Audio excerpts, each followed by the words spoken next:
Okay, so just like we did with the covenant of works, going to do roughly the same here, except with even more detail. What I mean by just like it is first, this week, as you can see by the title, introducing, that's the same as the covenant of works. I started there. So in other words, I'm going to start with the less controversial, the more simple, just to get the lay of the land, the terrain. I don't mean superficially, but just to get the grammar, things that are more generally agreed upon when it comes to the covenant with Noah. Then I'm going to take the next two times that are more matters of controversy within the Reform world. I'm not yet going to be talking about dispensationalism. I'm not much really going to be talking anymore about Barth, I don't think. Later on, we'll get a chance to look at views called republication within the Reform world, and then further out on the fringes, the federal vision, and I might mention a few things about the new perspectives on Paul, and also New Covenant theology. I'll talk about that. Differences between Presbyterian, Reformed covenant theology, and Baptist covenant theology. So we'll get a chance to get into all of that. But over the next 2 weeks after this one, when I unpack, or I don't know what I'm going to call it, unpacking like I did with the other one, but that's where I'll get into the issue of common grace. Some that love it, some that hate it. But both views I'm going to disagree with. And I think I have running titles for that. The subtitles are going to be conflating common grace and then inflating common grace. And you'll see what I mean when you get there. But that's going to be deeper. Today, I think if you're familiar with the Bible, you'll understand this. First thing we have to do is locate our text. So Genesis 8 and 9, there's actually going to be a couple of verses in Genesis 6, which I will bring back in. But the covenant proper, the bullseye, the majority of it stretches from 8:20 to 9:17. Now, I'm not going to read the whole text, but I'm going to give you an outline here. Again, this is the least controversial thing, namely the layout of the text itself. I probably should add a slide for this, but not much to argue about here. If you just start at 8:20, Noah gets off the ark. Family gets off the ark. What's the first thing he does? Verses 20 through 22, sacrifice and promise, at least the first iteration of the promise. So that's what you get, sacrifice and promise in the very end of chapter 8. Chapter 9, verse 1 through 4, creational blessing and dominion are reaffirmed. Reaffirmed. Verses 5 and 6, reckoning required for the blood of man, which that's going to take up the majority of our third week, just those few verses. Verse 7, a summary creation mandate reaffirmed. So there's going to be almost a repetition of the material from 1 through 4, but just getting deeper into it. And then 8 through 11, the parties and the substance of the promise. And then finally, 12 through 17, you see the sign of the covenant, the rainbow. The way I want to do it today, though, to divide out our outline is not necessarily just by the text itself, because there's some overlap. There's some repetition, even with that passage I was telling you about back in chapter 6. So what I want to do is, and I think this is the best course to follow, is to remember what we said about the elements of a covenant. Remember, how do you know you're looking at a covenant versus a non-covenant? Well, it's not this or that word that's used necessarily. It's the substance. And so what we're going to look at is the identity. Before we get to the elements, I'm going to first section here to deal with the identity of the covenant, because even Reformed theologians are not agreed on whether or not is this one covenant or two. Are there two dimensions of one covenant? And you'll see why that's even a question. And then we'll get into these elements, the parties, the conditions, the promises, and the signs. And so that's where we're going. So let's get right into this first question right here, the identity. Now, this is me showing you what side I'm taking. If I was taking the view that there were two covenants going on here, I would have two circles separated from each other, maybe overlapping, like a Venn diagram, but probably separated in some way. I'm not taking that view. I think there's two things going on here, but I think the majority Reformed view, for a particular reason, we'll see one covenant here with two. It's a very complex covenant. That's what leads to a lot of the problems. So why is it complex? Why is it difficult? Well, for one thing, you've got moving pieces here. Here's your first moving piece, most obviously. You're either under Adam or you're under Christ. There's no third human race, right? There's no third team. So there's no purgatory. There's no waiting room. There's no limbo. There's no middle ground. So that's the easiest thing coming out of Genesis 3 to this point. There's one in Adam. There's one in Christ. But here's the first additional problem. Noah's getting off the boat. He's got a people. Who else is alive? Nobody. Because if you believe in a universal flood, no human beings outside of that ark are alive. So even though it's simple at first, Adam or Christ, Noah is continuing on this race as a universal head, and he's a universal head in Christ as to the covenant of grace. We've already seen that. But he's going to birth children in Adam in terms of their inherited nature. And by the way, I'm not even here talking about Shem, Ham, and Japheth, although that's very relevant. But obviously, Noah and them and their wives are all sinners. So you have that element. And then third, he's now standing at the head of a world that is under the same natural design as the first. So you've got things going on here that pertain to the old creation. You've got things going on that pertain to the new creation. Noah is, in a sense, carrying on for Adam, but he's also walking the same way that Adam walked out of the garden. So we're assuming that Adam was saved, and I made the case for that. But even if you want to say he wasn't, which I don't think that's a very, very minority view, then you have Noah at least in both of these places. That's the sense of the text as you read God's promises to him. So you've got moving pieces that are overlapping. There's a convergence of two issues. There's soteriology and there's ethics. Now there's other things going on. God's providence. You could say there's anthropology going on in both circles. The nature of man in his old nature and his new nature. And I could have put all those on the board too. I'm just trying to keep it simple. But there's at least this.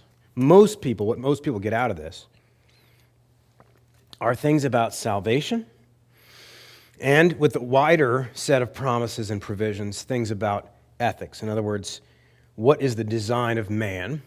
What is the design of the world? Not just in relation to the animals, but in man in relation to man. So, you've got moving pieces. You've got overlapping things. An additional problem is comparing, I mentioned it, 6:18 to 9:8 and 8 through 17. And I will read 6 in just a second.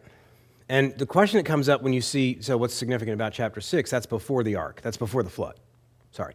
So God makes this promise to Noah in some sense beforehand, at least to save him. He's going to judge the world, but he's going to save you. He tells them to put the animals on the ark, et cetera, et cetera. So there's precursors of this, and that's what I would suggest, and that's why I make it one. But a lot of people see this, including good Reformed theologians. They look at this and they see two covenants that God makes with Noah, or, now, what you would call this, another name for this, is that what's going on in chapter 6 is a proleptic, or in other words, an anticipatory precursor to the covenant. In other words, he's not making a different covenant. He's saying, as Scripture often does, he's giving us a preview of the singular covenant that he's making. And then he unpacks it in a ceremony after the ark. Why can't God do that? And there's no real reason why he can't. Having said that, Roberts, who I've been reading, he's a great 17th century covenant theologian. He does see it as two distinct covenants. He says the latter is superadded to the former. And then another interesting wrinkle, he says that both were a renewed discovery and administration of the covenant of faith. So he's saying there's aspects of particular grace even to both. So that's, in one sense, a little weird. In another sense, not really, because he is saving that chosen family and he's judging the world. So there's definitely a type of salvation there in the first covenant. But let me just give you an argument for the other side. Not the side I take, but to represent them as well as possible. And again, this is not an orthodoxy issue. This is a non-essential issue, but it's just interesting. This is an example of an argument for two distinct covenants. And this comes from Miles Van Pelt in his chapter on that book on covenant theology. So he's at RTS Jackson, and he's a Hebrew guy and an Old Testament guy. So here's his argument. First, the Hebrew personal pronoun is the singular you. So, atah, and that's to Noah in chapter 6:18. Okay, and then 9 times in chapter 9, it's the plural you, atem. And you say, okay, but he's speaking to Noah over there. Noah, and the implication is maybe even within earshot for all we know, but it doesn't really matter because the sons are included. And you say, well, and this kind of gets into the kind of thing that we do with Roman Catholics about Matthew 16. Is it in the plural and all that stuff? And you can make too much of that, I think. Okay, but that's, okay, fair enough. That's their first point. Secondly, there's two different scopes of provision that may be detected. There's salvation from the flood in the first promise in 6:19, and there's a guarantee of no more flood for the duration of the world in the second, in chapter 9, verses 11 and 15. So there's two different scopes of provision. I'm going to save you and your family from this universal flood, and then he says, I will no longer flood the earth, but there the promise is to everybody. And they say, well, different groups get different senses of that promise, and that's true. So, again, I'm not sure that's an airtight argument. Third, there's two different rememberings, and that seems to point to two. And this is an argument that both Bruce Waltke in his commentary on Genesis, maybe it's his Old Testament theology book, and Van Pelt both make. And so you have in 8:1 that God remembered the promise already made to save Noah. So that harkens back to chapter 6. He's remembering that covenant. When God remembers, think of an Exodus, and God remembered the covenant when he heard the cries of the Israelites, Abraham, Isaac, and Jacob. And that's actually a crucial passage in uniting the Mosaic to the Abrahamic. So preview there. What he's saying there is that points to the chapter 6 covenant, whereas the promise to remember, forward-looking in chapter 9, verse 15, with the rainbow, has reference to the promise to the whole world regarding any future floods. Again, one's a type and shadow maybe of the same thing. I don't consider any of these three arguments to be airtight. I see what they're saying. They're perfectly reasonable. But I think the other view, to me, makes a lot more sense. And there's other payoffs, as we'll see. Taking the other view, O. Palmer Robertson, in his book Christ of the Covenants, makes a reasonable case for a singular covenant. He says the pre-Diluvian and post-Diluvian covenantal commitments of God, in other words, what you hear in chapter 6, 18, and 19, and what you hear in chapter 8, 20, and forward, those two fit the frequent pattern of covenantal administration in Scripture. It is not necessary to posit two covenants with Noah, one preceding the flood and one following the flood. Preliminary dealings precede formal inauguration procedures. In other words, normally. God's commitment to preserve Noah and his family prior to the flood relates integrally to the preservation principle, which forms the heart of God's covenantal commitments after the flood. That's an interesting, I think, rabbit trail if we take it beyond that, because I don't think it makes or breaks anything, really. I just said there's payoff, though, to seeing it as one covenant, and I'll show you that. But I don't mean by that I look down on those that see two covenants and say, well, you're going to mess up everything now with those. I wouldn't say that. So whether it's one or two, one piece of evidence has always been given for all of this being, in some sense, a development of the same gracious covenant that Adam and Eve and Seth's line found themselves in. And that's another reason why I spent last week saying from Adam to Abraham, encompassing Noah. It's just a way of setting some groundwork to see, okay, let's remember Noah was a part of this line. He was a believer. Hebrews 11 says by faith, right, about Noah. So he's a believer. So that's why we spent that time last week. Recall also, I said last week, that the Hebrew in chapter 6:18, so the first mention here of a covenant to Noah. By the way, first mention of covenant in the Bible, right? First mention of Berith. But he says, I will establish, and it's and I will establish. So that word that's used there, remember we said it has the sense of confirm, reaffirm, or strengthen, right? So literally, I will raise up or I will strengthen. But there's more evidence that this covenant has at least a dimension of the ongoing of a covenant that's already started, we saw in eternity. More evidence. We'll have to fast forward to the scene after Noah and his family come back out of the ark after the flood. Good reason that the sacrifice happens first. He could have done a lot of things first, could have made some promises to him, gave him some commandments first, and then the sacrifice. But no, when Noah gets out of the ark, the very first thing that happens is a sacrifice. There's clues here. First, there's a first statement about the covenant itself. in chapter 6, verse 17 and 18, before the ark, "Behold, I will bring a flood of waters upon the earth to destroy all flesh in which is the breath of life under heaven.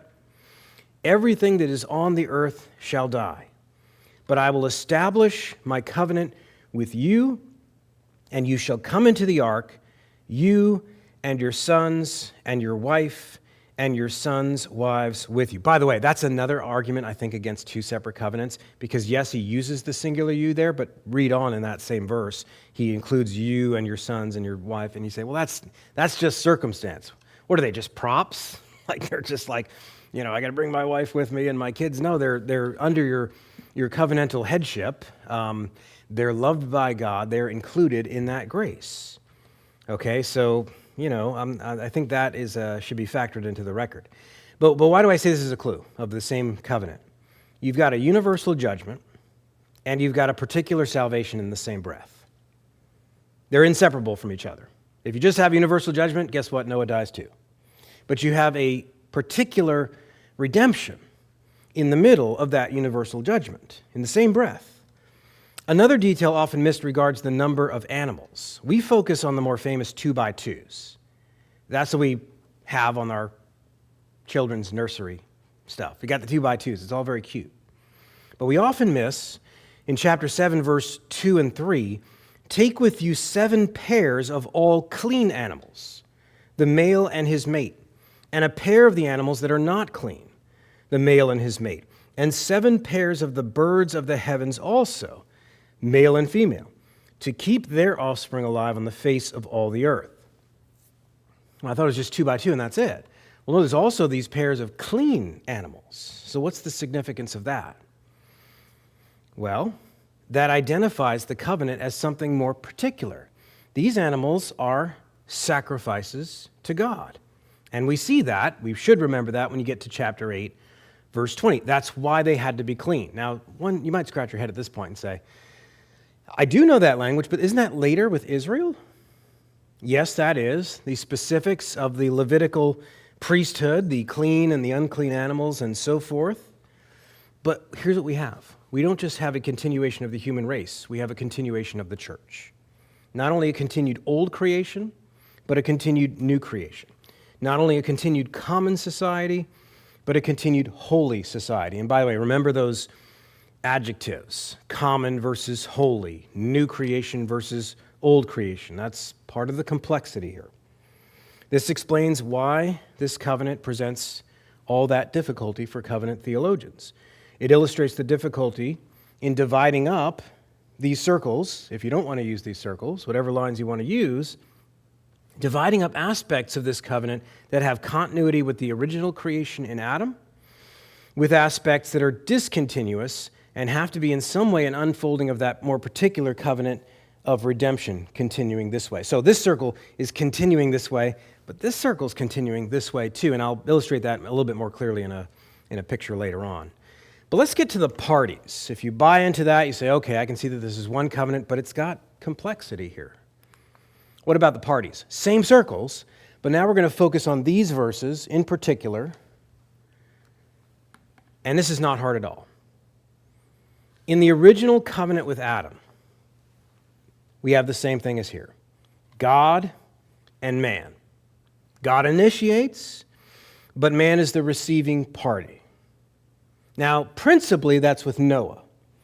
But as we see, I think, even in chapter 6, but clearly when you get to chapter 9, he is speaking to Noah and all his offspring. So whatever he says, the promises and the obligations are for Noah and all his offspring. Again, real quick, who's that? Who does that cover? The whole human race. Because again, everybody else died.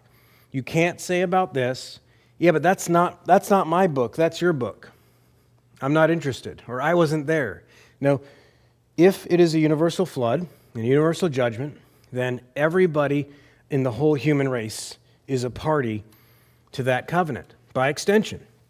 So Noah, Roberts calls the parent and common father of the new world. Now, new world there is going to have a double meaning. New world on the other side of that ark as the ground dries. That's big circle. but also new world in terms of new creation. So Roberts will make that 2 covenants. As I said, I don't think you have to do that.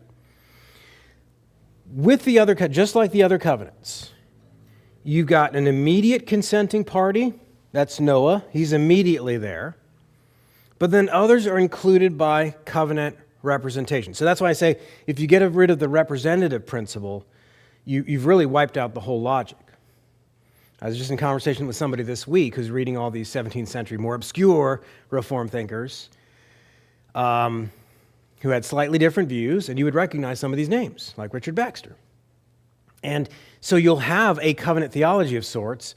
You'll have them talking about all the same doctrines, but there is a hesitancy in some of those authors to agree with the Westminster Standards that Adam is a public person. And remember what that meant. That meant the representative of the whole human race.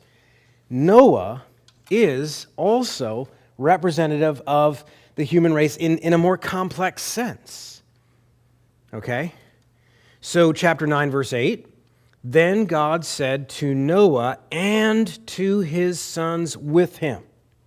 So it's a little harder there to say, well, maybe they were in earshot, maybe they gave him a note later, and, No, he said to Noah and to his sons with him. So that's the sense of it. There's no wiggle room there. So even when he makes this covenant, in a sense, to encompass the whole of life on earth, when it comes to the sign, the rainbow, and him looking back, notice the scope in terms of time. Verse 12 says, and God said, this is the sign of the covenant that I make between me and you and every living creature that is with you for all future generations. So if there is any doubt as to, it's the sons too, but not everybody after. No, he says, for all future generations. And the same thing's reiterated in verses 16 and 17. So if God makes blessing, if he makes provisions, if he designs things in certain ways, and if he orders you in terms of a moral obligation, you do this and don't do that, that's for everybody. So 5 basic reasons to view the whole human race. I'll get back to this circle in the middle, but right now let's start at the outside, big blue circle. 5 basic reasons to view the whole human race as included in the receiving party. So they're in the inferior or the subordinate position of the covenant, but they are a party. First, the plain fact that Noah was the first man of the human race following the flood. No other survivors, but those after his seed, and consequently the members are simply everyone in Noah's line. So that's the first premise. Secondly, the Hebrew words in verse 9 for you and your seed now are in the plural, as we said. But both you and your seed are in the plural. And so the focus on the 3 sons and their offspring makes any attempt to see this as Noah's spiritual children only, the little red circle only, all the more unnatural. It is Noah and you. So, for example, let me show you how this would divide out. So you say, well, Ham, right away. Right away, you have Shem, Ham, and Japheth, Ham, and then Canaan. They start another reprobate line. There they go again. But they're there in the first generation. That's fine, except that this covenant has at least some things that include Ham and Canaan. Your sons, not 2 of your sons, not all your sons unless they, do such and such. That's the red circle on the inside. But the blue circle on the outside, I'm talking to all of you. Third, the promise of mercy is not merely that God would not universally judge the church, but that until the end of time, he would not judge the whole world in the same manner. Now, there's going to be distinctions between the church and the world. Now, the church goes through bad things too. But for the church, it's not condemnation. It's not judgment. But for all human beings, he's not going to, now, we're going to get to this if you wonder, he's not going to judge the whole world? That's not what he said. He's not going to flood the world. We'll come back to that. But that particular promise is to the entire world. Fourth, animals are included as the recipients of the benefits. Now that's pretty weird. First of all, they didn't do anything wrong, and they do suffer, but in some way, they are recipients. Now, they're not covenantal recipients in the same way, but some of this blessing affects them, which would be even more strange if this had to do exclusively with the salvation of souls. If you're saying, okay, but I still don't see about their souls. Well, no, that's the whole point. When you say, but they don't have souls, exactly. That's your clue that you need to think beyond that little red circle. There are things going on here besides just individual salvation or even corporate salvation with the church. There's more going on. Fifth, the more dominant use of the universal name for God, Elohim, is used throughout this passage rather than, and then when you get to the few verses around the sacrifice, then the covenant name Lord comes back. And again, some people might say, well, let's make two covenants again. There's no reason to do that. You could just parse out the things that pertain to salvation and the things that pertain to the whole world. That's the better way to do it. So, back to this. Oh, yeah, here I'm going to make a slightly different picture. So, big circle, little circle again. And another point of awkwardness is the sacrifice itself. But I will just say this, lest you make the opposite mistake and concentrate on the blue circle only and not the red one, it should be remembered that what happened just before this is called a type and a shadow of the gospel by New Testament authors. Peter, in both of his epistles, one of them happens to focus more on the judgment aspect and one more on the salvation aspect. But you do have on this sea of wrath a narrow strip of wood in which the chosen family is called to follow in faith their head into his narrow strip of wood that becomes not only a cross to absorb that wrath so that the wrath passes over them, but also a tomb out of which they emerge onto dry land into a new world.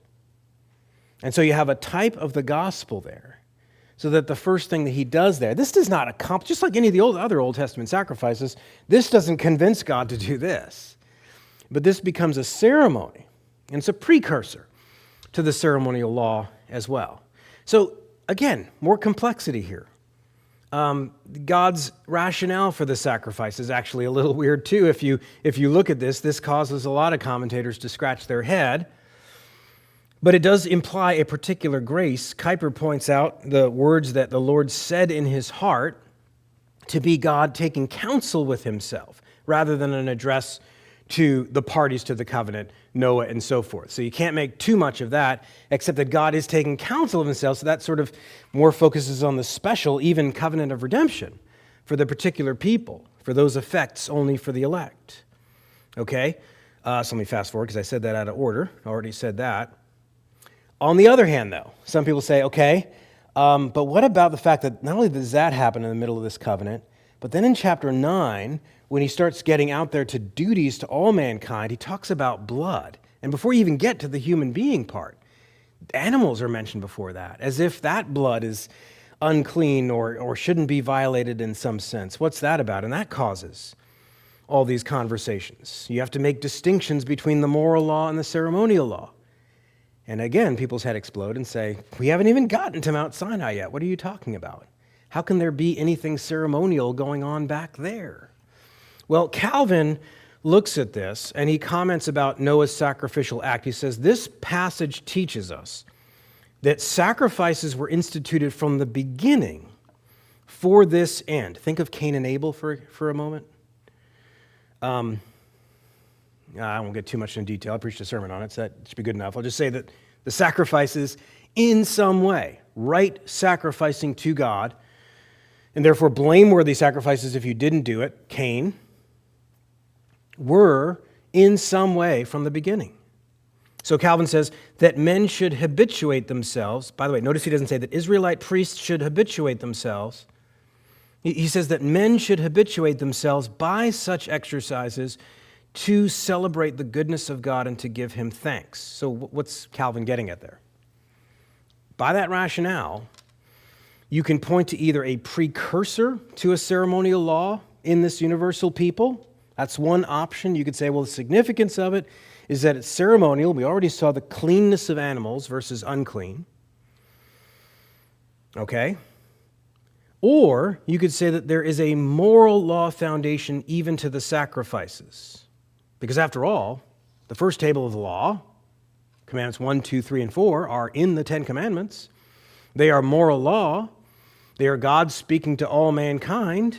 Mankind isn't just an ethical being. He's first and foremost a worshiping being. So before Israel ever becomes Israel and is taught how to do it right, in a sense, all mankind owed God, think of it this way. In the garden, all mankind owed God obedience. Didn't render it. Adam didn't. And we don't. But we owed it to him. And so I think what Calvin's getting at is that even after the garden and before Israel, all mankind owes God atonement for what we've done. You say, well, we can't do that. That's true, we can't. But we owe it to him.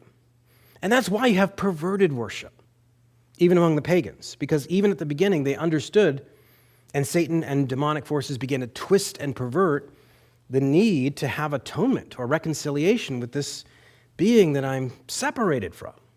So Calvin's pointing to that and saying, this shows us that this is actually necessary for all human beings.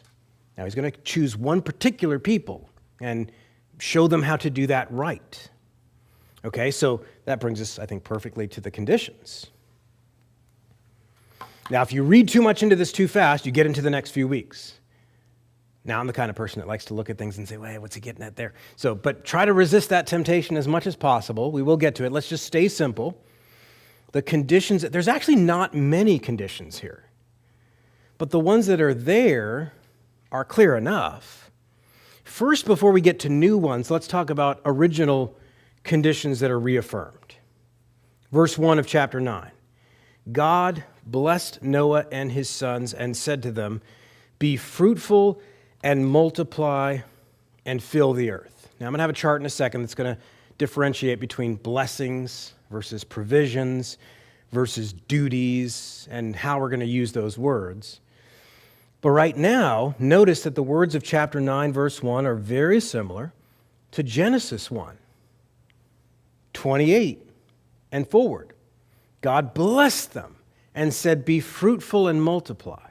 So at first, that's a blessing. You say, well, it's not a condition, but then he says, be fruitful and multiply. So something about that is a duty, is something that is human. So let's explain this chart really quickly. You remember this from week 3, I guess, when we were getting deeper into the covenant of works, and I said, Reformed people, they have different names for some of these covenants. And one of them was the covenant of nature.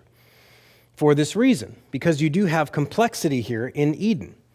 You have the image of God viewed in terms of his humanity, the rational animal. In other words, he's not what we call an animal today. He's not an angel, but he's not a lower beast either. He is something in creation that is more like God, and so therefore he is commanded, he's duty-bound to be this certain thing in all these various ways. And we'll see this even in the Ten Commandments, how they have a respect to human beings. We'll see it in this chapter, in chapter 9, 5, and 6, starting next week. But all we're trying to see right now is that the image of God is meant both essentially and naturally. And part of the problem here is that in the 20th century, the word natural started to change its meaning, especially in Calvinistic circles, where we only meant, how's this guy doing? What's his nature? In other words, what is the state of man? And that's an important question. There's 4 states of man. There's this innocency, so right now let's just keep with 2. There's innocency, and then on the other side of the fall, there's sin. And so the question became, well, what is his nature capable of doing? It's a good question. That's a species of the word nature. Next week, what I'm going to start to do is I'm going to break out a couple of charts that have genus and species, the kind of thing we learn in 4th and 5th grade, but which are easy to forget when applied to other questions that are more complex. And so the image of God has an essential or natural meaning, but it also has a covenantal meaning. In other words, your spiritual state or relationship to God. And so I quoted Voss about what we mean, and he had 4 different points on what we mean by the distinction between these two things. Sorry. So Noah, how's he doing over there? Well, over here, not good. You say, well, he's regenerated because he has faith. That's great. And so in that sense, the image is being restored in him. He has disadvantages. He doesn't have Christ in the fullness like we do, and we're restored in that image after the image of Christ. What does it mean to be restored in the image? Well, Ephesians 4:24 is a key verse, and the Westminster Divines borrowed from that in the language that they use about righteousness, holiness, and knowledge. But in particular, they spoke of original righteousness. Original righteousness. And so Adam lost that, and therefore everyone in Adam lost that. So if Noah has that restored, it's because he's regenerated. Okay, so that circle, I've wiped this out at least. Sorry, I couldn't do that because of the different sizes. So what I had to do is, I'm going to project onto the wall over there this inner circle. So Noah's being told a bunch of stuff about this. Do you see why it's so complex now? For many people, they're not interested in that question. They're only interested in how's he doing? How are his kids doing on Sunday morning? They're not interested in the rest of the week. But unfortunately for them, that's not what the image of God means. It means all of that, not just that part. And in Genesis 8 and 9, God is speaking to everyone about this, but he's also speaking to the church about this. And so you've got, again, moving pieces, overlapping pieces. Okay, so that first statement that he says, be fruitful and multiply and fill the earth, who's he talking to? All mankind. Get married, only to somebody of the opposite sex, one, only. It doesn't say all that. It does. You go to Genesis, you go to Matthew 19, you go to Ephesians 5. It does. You've got to put your whole Bible together. Have kids. Don't get legalistic. I have 12. And no, stop. We already covered that in Genesis. But he is saying to all mankind, and that's why, by the way, if you're wondering why marriage is not a sacrament of the church, contrary to Rome. Because marriage says some things about the gospel, yeah, but in order to be a sacrament, you need more than that. Marriage was instituted in the garden. It's a creation ordinance. Okay, so he's reaffirming that to all mankind. Okay, so just as in Genesis 1, so here in Genesis 9, blessing and calling go together. Matthew Henry puts it very simply. He says, the first blessing is here renewed, be fruitful and multiply and replenish the earth, verse 1. And it's repeated in verse 7, he says, for the race of mankind was, as it were, to begin again. So when Henry says that, Henry, are you saying that God is trying to start over and he hopes it works better this time? No. So you're mixing these two. God knows perfectly well. In fact, I did skip this. I don't know how it happened. But the awkwardness in that statement in chapter 8, verse 21, when God says that he will never flood the earth again because he knows that the heart of man is sinful. And you're like, wouldn't that be a reason to, punish them completely or right away? But again, it shows you the stay of execution and the patience and the kindness of God. Okay? So, let's keep moving on. Because this is a continuation of the line of God's people, there's immediate implications for the link between grace and nature. You think, why would God do that? It's so confusing. I can't keep track of when he's talking to all mankind and when he's talking to the church in general. Why didn't he just save 2 families in the ark and slap one of them with the E that says elect and then the other one that says that with an R that's reprobate? Wouldn't that have made it simpler? I'm not sure that would have made it simpler for a lot of people. But at any rate, Noah and his family at this point are standing for Adam in creation, in nature, but also Adam on the way out of the garden under grace. So we just have to, maybe God did it to make us think hard and to make distinctions and draw circles. That's the way I do it. But to draw distinguishing lines between nature and grace. So, what does this mean? Why does this matter? As we're going to see from a couple quotes, here's one upshot. God's people will not retreat from the totality of human life. They'll be witnesses to the world to the proper way of being human. We don't get saved as ghosts and then get denatured, we become more like human beings were supposed to be. That's a crucial. So how you think about the Noahic covenant plays into how you think about that. So when I talk about things like Gnosticism and pietism, it doesn't mean you got there because you thought wrongly about the Noahic covenant, but it just so happens that among theologians that think about this, when you want to embrace elements of Gnosticism and pietism, you typically start messing around with the Noahic covenant. You start separating these circles or erasing lines between these circles or something like it. So just be aware of that as we get to the next 2 weeks. Robertson summarizes this very well. He says the explicit repetition of these creation mandates in the context of the covenant of redemption expands the vistas of redemption's horizons. Redeemed man must not internalize salvation so that he thinks narrowly in terms of a soul-saving deliverance. Pause. Robertson's not denying that salvation is a soul-saving deliverance. He's saying that's not all it is. You're not a vapor. You're not beamed up right away, just to give you two obvious examples. To the contrary, he says, redemption involves his total lifestyle as a social, cultural creature. Rather than withdrawing narrowly into a restricted form of spiritual existence, I think Robertson's, by that scare quote, is saying, that's not really what spirituality means. That's false. A spiritual existence, redeemed man must move out with a total world and life perspective. Bring that picture back one more time. We'll get more deeply into the command of 9, 5, and 6. You say conditions. I'm waiting for that guy with the sword to protect that guy with the shovel.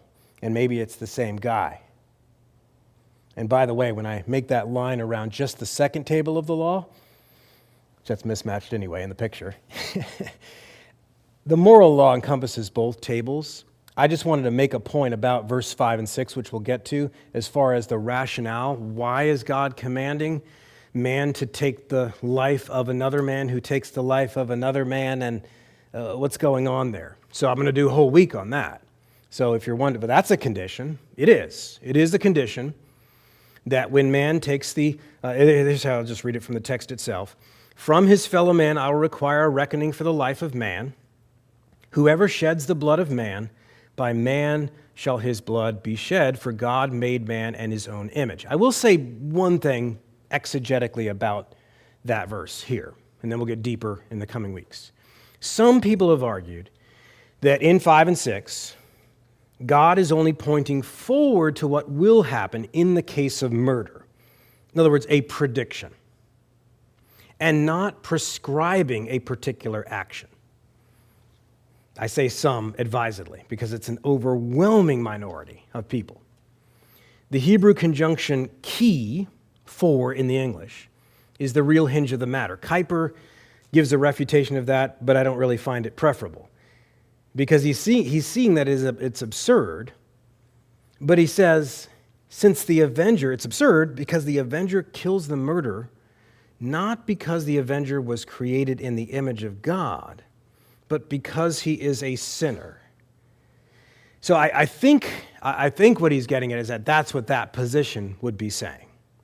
If God's simply making a prediction, there's other problems with it that I think are better arguments, but Kuyper's at least pointing out that if you take that view, then all you're saying right now is that the murderer is a sinner in that sense, and he's a worse sinner.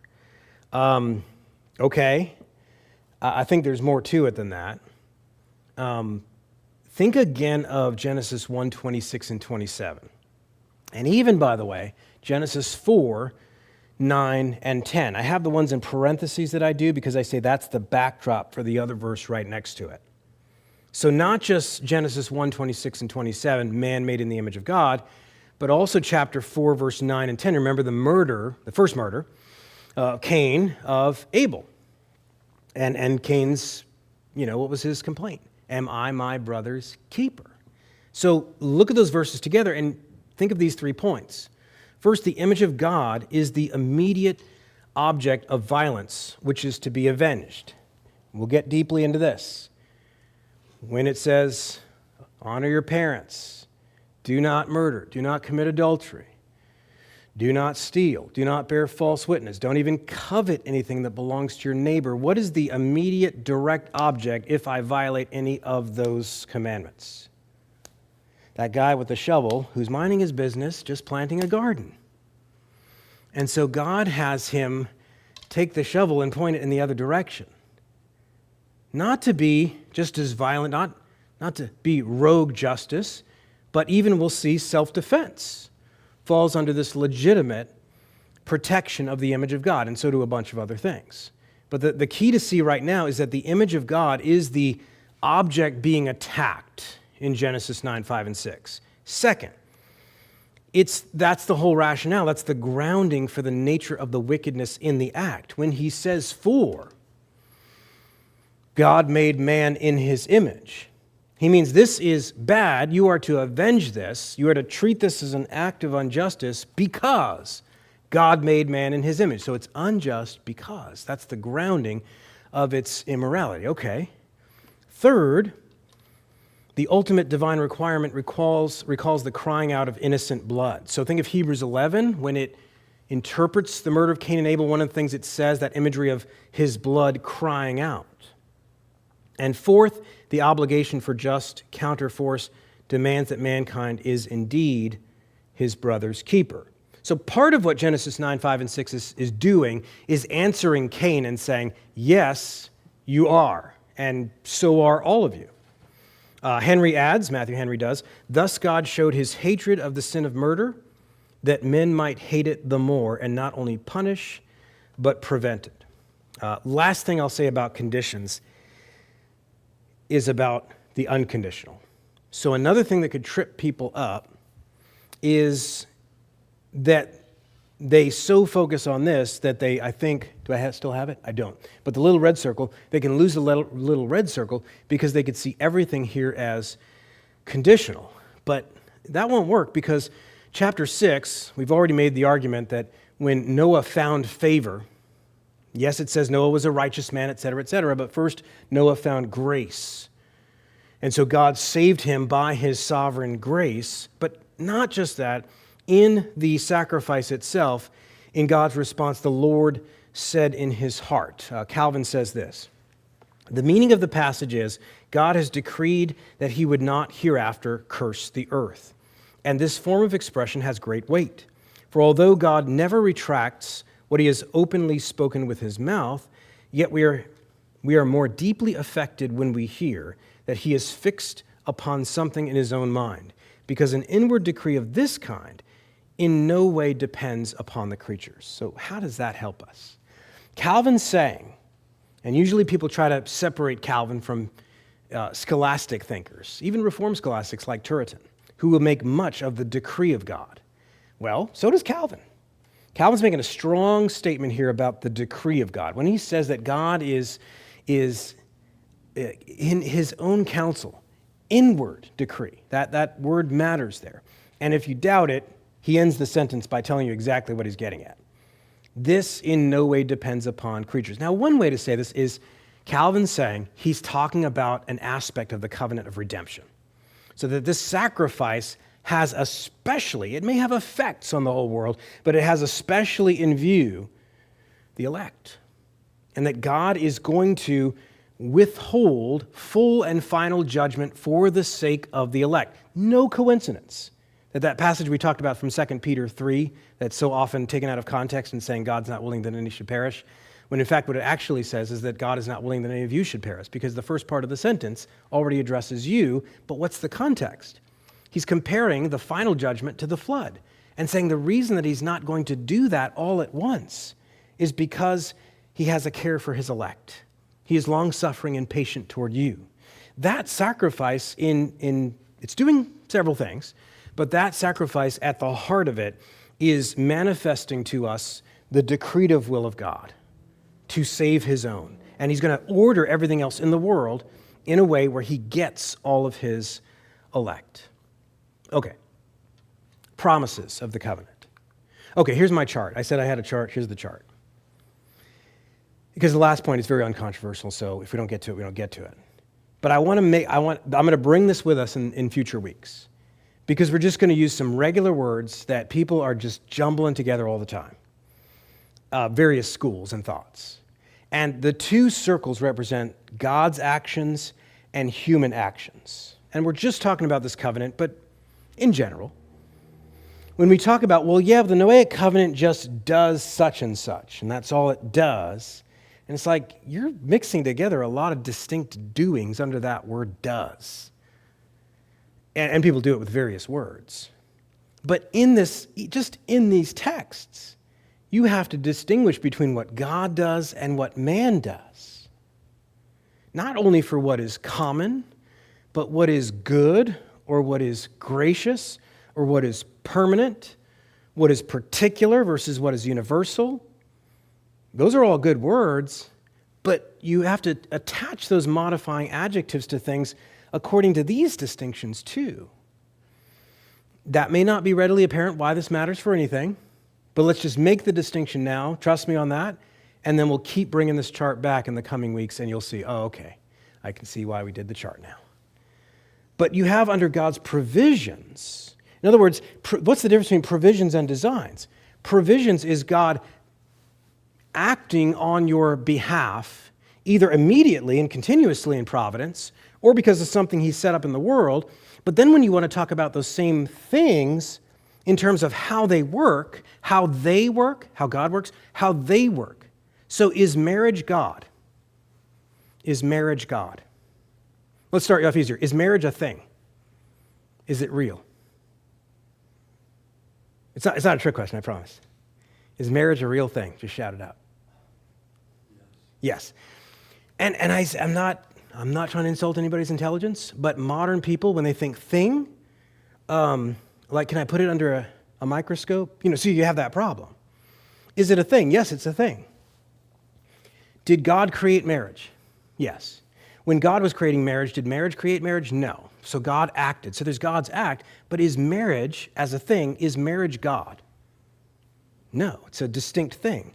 We can and should talk about it as a distinct thing from God. Should we also talk about it distinct from God's action? So if God does God act upon marriage? He does in countless ways we could mention. But are those divine actions the same thing as the thing called marriage? I got to stretch you here, because you won't understand the controversy next week if we don't push through this. Is God's action upon marriage the same thing as marriage?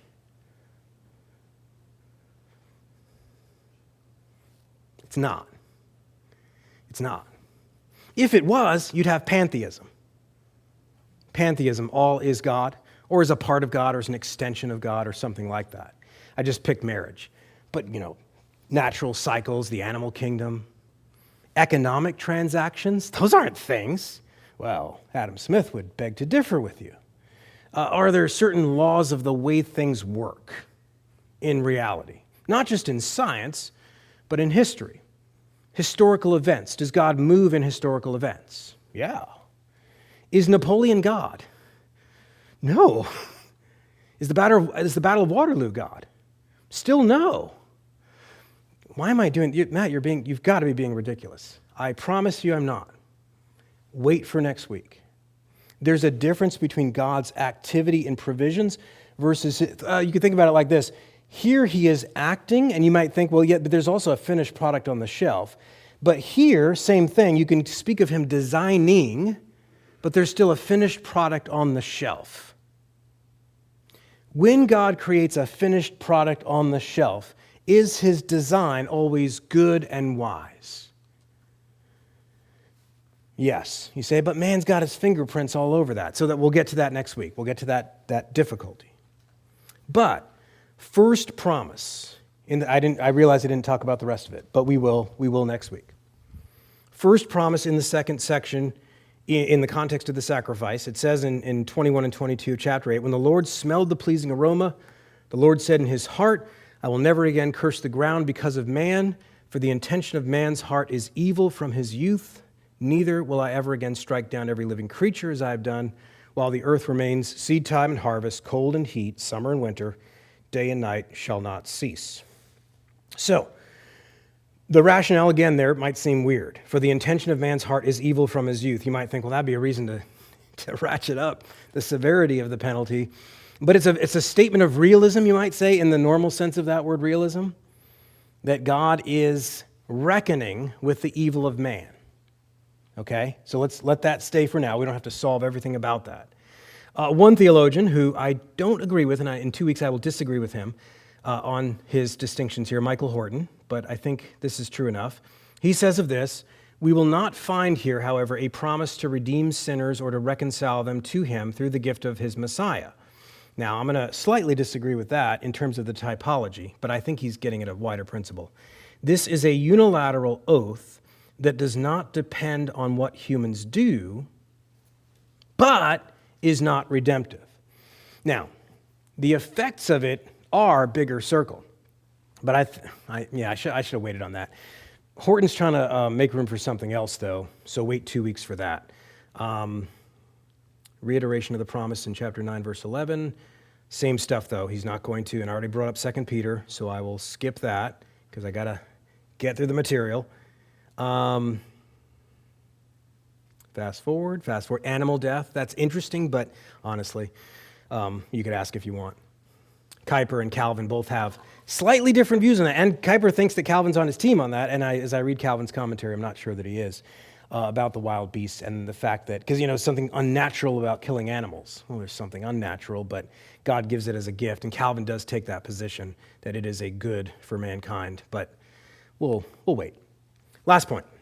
Sign of the covenant, nothing controversial here, I don't think. The significance, you've heard it before, is the bow is aimed which way? At heaven and not down at earth. Different theologians will concentrate on different things. Matthew Henry on the fact that is not threatening, but a reminder to us. And it's just, if you just flip that coin over, you have a lot of commentators that point, well, but it is pointed somewhere. And so God is saying in that if and you'll see this in the covenant ceremonies later, if I go back on this, then that violence would be done to me. So it's unthinkable in that sense. Now, there may be more, even there, in terms of that arrow aimed at Christ. But the problem with it going there, then you have to argue a whole bunch of things. Some people would look at passages like 2 Corinthians 1:10, which is a very what's that got to do with it? All the promises of God find their yes or their amen in Christ. All the promises of God. Oh, that's what it has to do with it. Okay. So in some way, and so people will use that to say, so that even the good effects toward mankind, of which they do not benefit from salvifically, even those are blood-bought gifts of Christ. In other words, if the church wasn't there, it's not just if the church wasn't there, society would go to hell. It's more than that. It's if Christ did not do this, God's punishment would, theoretically, he would have just wiped out the earth right away. But he was coordinating reality, providentially moving things forward so that Christ would receive all of the glory in redeeming his people. And so even those promises of the rainbow, which both elect and non-elect see rainbows, there's no rainbow with an E on it and an alternative rainbow with a R on it. I know other people in culture have tried to appropriate that symbol for them, but actually it's a symbol of ultimately, again, of God's judgment, but his relenting until that time. Sorry, but that's as far as we can go now, but I can answer a question or two. Yes?